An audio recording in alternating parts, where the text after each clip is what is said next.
নমস্কাৰ।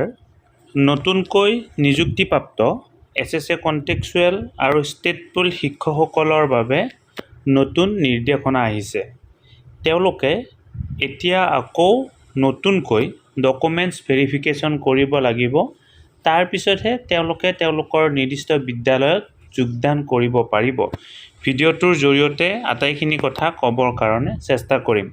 23,956 গৰাকী শিক্ষকে যি ৰেগুলাৰ হিচাপে এপইণ্টমেণ্ট লেটাৰ পালে, পোৱাৰ পিছত এতিয়া তেওঁলোকে আকৌ ডকুমেণ্টছ ভেৰিফিকেশ্যন কৰিব লাগিব তেওঁলোকৰ নিজ নিজ জিলাৰ, আৰু ডকুমেণ্টছ ভেৰিফিকেশ্যন কৰাৰ পিছতহে তেওঁলোকে নিৰ্দিষ্ট বিদ্যালয়ত তেওঁলোকে যোগদান কৰিব পাৰিব। আহকচোন ডকুমেণ্টছ ভেৰিফিকেশ্যন কৰাৰ প্ৰচেছ আৰু কেনেকুৱা ধৰণে কি ডকুমেণ্টছ তেওঁলোকে ছাবমিট কৰিব লাগিব ভিডিঅ'টোৰ জৰিয়তে ডিটেইলছ জানিবৰ কাৰণে চেষ্টা কৰোঁ।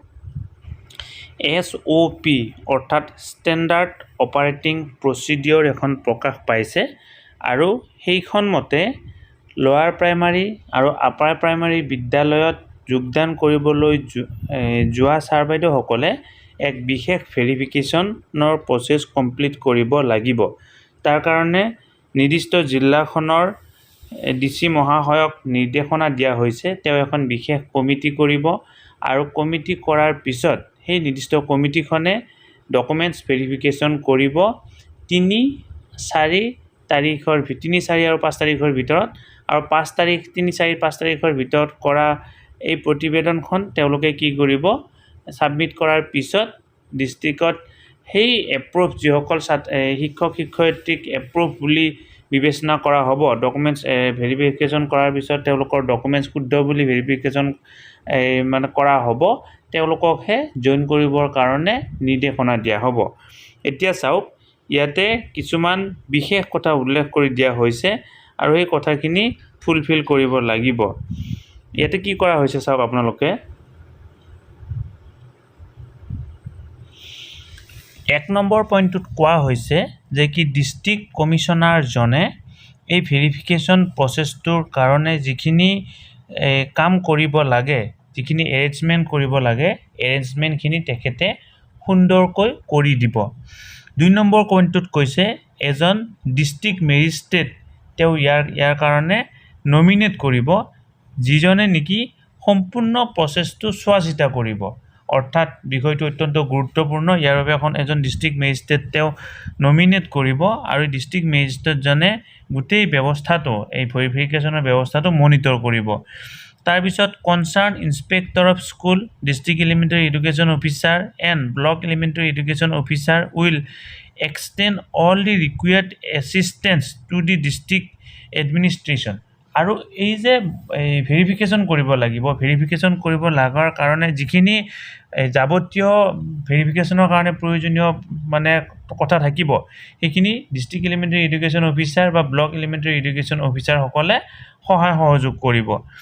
তাৰপিছত 4 নম্বৰ পইণ্টটোত কৈছে the verification of documents will be done at the educational block and by the team of officer taken from various department which are to be nominate by the concern district commissioner. এই প্ৰত্যেকটো educational ব্লকতে এই ভেৰিফিকেশ্যনটো হ'ব, আৰু লগতে কি কৰিব, various department, অকল শিক্ষা বিভাগৰ ডিপাৰ্টমেণ্টৰ ব্যক্তিয়ে যে ভেৰিফিকেশ্যন কৰিব তেনেকুৱা ধৰণৰ নহয়, বেলেগ ডিপাৰ্টমেণ্টৰ পৰাও ব্যক্তি ইয়াত কি কৰা হ'ব, নিয়োগ কৰা হ'ব। The candidate of an applicant is liable for rejection if the application is found to have applied violating the terms and condition as advertise. অৰ্থাৎ এডভাৰটাইজত যিখিনি টাৰ্মছ এণ্ড কণ্ডিশ্যন দিয়া আছে, এই টাৰ্মছ এণ্ড কণ্ডিশ্যনখিনি যদি ভায়লেট কৰা হয়, তেতিয়াহ'লে সেই কেণ্ডিডেটজনৰ কেণ্ডিডেচাৰটো কি কৰা হ'ব, ৰিজেক্ট কৰা হ'ব। The candidature of the candidate whose document will be found genuine would be allowed to join the place of posting their allotted as per their appointment letter. আৰু যিসকলৰ ডকুমেণ্টছ ভেৰিফিকেশ্যন কৰাৰ পিছত শুদ্ধ পোৱা যাব, তেওঁলোকক কি কৰিবৰ কাৰণে দিয়া হ'ব, তেওঁলোকৰ এপইণ্টমেণ্ট লেটাৰত যি বিদ্যালয়ত নাম সন্নিৱিষ্ট আছে, সেই বিদ্যালয়ত তেওঁলোকক জইন কৰিবৰ কাৰণে দিয়া হ'ব। The committee will submit the list of genuine candidates to the concerned block elementary education office to complete the process of joining of the appointee. আৰু যিসকল অফিচাৰক এইখিনি ভেৰিফিকেশ্যন প্ৰচেছটো কমপ্লিট কৰিব দিয়া হ'ব তেওঁলোকে ভেৰিফিকেশ্যন প্ৰচেছটো কমপ্লিট কৰাৰ পিছত ব্লক এলিমেণ্টাৰী এডুকেশ্যন অফিচক কি কৰিব এখন লিষ্ট দিব আৰু লিষ্ট মতে ব্লক এলিমেণ্টাৰী এডুকেশ্যন অফিচে কি কৰিব সেই নিৰ্দিষ্ট লিষ্টত থকা শিক্ষকসকলক নিৰ্দিষ্ট ব্লকটোত জইন কৰিবৰ কাৰণে অনুমতি দিব। এই গোটেইখিনি প্ৰচেছ কমপ্লিট কৰিবৰ কাৰণে এটা নিৰ্দিষ্ট টাইমলাইন ধৰি দিয়া হৈছে। এতিয়া ডিষ্ট্ৰিক্ট কমিশ্যনাৰ মহাশয়ে যিখন কমিটি কৰিব ভেৰিফিকেশ্যন কমিটিখন 2/9/2024 তাৰিখৰ ভিতৰতে কমিটিখন বনাব। তাৰপিছত এই কমিটিখন এই notification by the block level verification committee by district commissioner আৰু তেওঁ এই notify কৰিব কোনদিনা কৰিব 2/9/2024 তাৰিখে তেওঁ notify কৰিব কমিটিখন বনোৱাৰ পিছত এই যে যিখন notification দিব লাগে notificationটো তেওঁ 2/9/2024 তাৰিখে দিব। verification of original documents and at each educational block with effect from 3/9/2024 অৰ্থাৎ সেপ্টেম্বৰ মাহৰ 3 তাৰিখৰ পৰা ভেৰিফিকেশ্যন প্ৰচেছটো আৰম্ভ হ'ব। Submission of verification list of teacher applicant to the director of elementary education Assam latest by 5/9/2024 আৰু ভেৰিফিকেশ্যন হোৱাৰ পিছত ভেৰিফিকেশ্যনৰ যিখন লিষ্টখন ডাইৰেক্টৰ অফ এলিমেণ্টাৰী এডুকেশ্যনত কি কৰিব লাগিব 5/9/2024 তাৰিখৰ ভিতৰত ছাবমিট কৰিব লাগিব। অৰ্থাৎ 3, 4 আৰু 5 তাৰিখৰ ভিতৰত এই ভেৰিফিকেশ্যন প্ৰচেছটো কমপ্লিট কৰি 5 তাৰিখৰ দিনা ডাইৰেক্টৰ অফ এলিমেণ্টাৰী এডুকেশ্যনক এই লিষ্টখন ছাবমিট কৰিব লাগিব। এতিয়া কথা হ'ল যিসকল এই শিক্ষকে ইয়াত এপইণ্টমেণ্ট লেটাৰ পালে তেওঁলোকৰ কাৰণে কিছুমান কণ্ডিশ্যন ধৰি দিয়া হৈছে আৰু এই কণ্ডিশ্যনখিনি তেওঁলোকে ফুলফিল কৰিব লাগিব। ফুলফিল কৰিব পাৰিলেহে তেওঁলোকে এই চাকৰিটোত জইন কৰিব পাৰিব। তেওঁলোকৰ কাৰণে কি কি কণ্ডিশ্যন ধৰি দিছে আপোনালোকে এবাৰ জানিবৰ কাৰণে চেষ্টা কৰক। প্ৰথম কণ্ডিশ্যনটো হ'ল 2024 চনৰ 31 জুলাই তাৰিখলৈকে তেওঁলোকে এজন SSA কণ্টেক্সুৱেল বা ষ্টেট পুলৰ শিক্ষক হিচাপে কৰ্মৰত হৈ থাকিব লাগিব। অৰ্থাৎ 31 জুলাইৰ আগতে যদি তেওঁলোকে মানে ৰিজাইন দিয়াই হওক বা তেনেকুৱা বিভিন্ন ধৰণৰ কিবা কাৰণত তেওঁলোকে চাকৰিত নকৰা হয় তেতিয়াহ'লে তেওঁ কি নাপাব এই চাকৰিৰ বাবে যোগ্য বিবেচিত নহ'ব। অফলাইন এপ্লিকেশ্যনটো গ্ৰহণ কৰা নহ'ব, এইটো আগৰ কথা। তাৰপিছত কস্তুৰবা গান্ধীত যদি কৰ্মৰত কোনো শিক্ষয়িত্ৰীয়ে ইয়াত এপ্লাই কৰিছে তেতিয়াহ'লে তেওঁ চাকৰি নাপাব।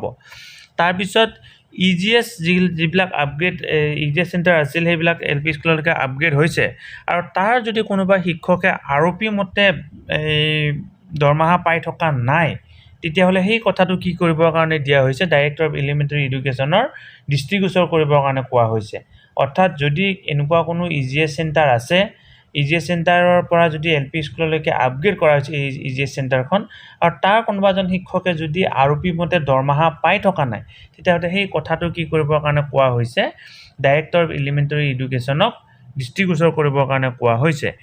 5-6 নম্বৰত কি কৈছে চাওক, শিক্ষাকৰ্মী বা শিক্ষামিত্ৰ কোনোবা যদি আছে তেওঁলোকেও যদি আৰপি মতে দৰমহা পাই থকা নাই তেতিয়াহ'লে এই কথাটো কি কৰিবৰ কাৰণে দিয়া হৈছে ডাইৰেক্টৰ অফ এলিমেণ্টাৰী এডুকেশ্যনক এই দৃষ্টিগোচৰ কৰিবৰ কাৰণে দিয়া হৈছে।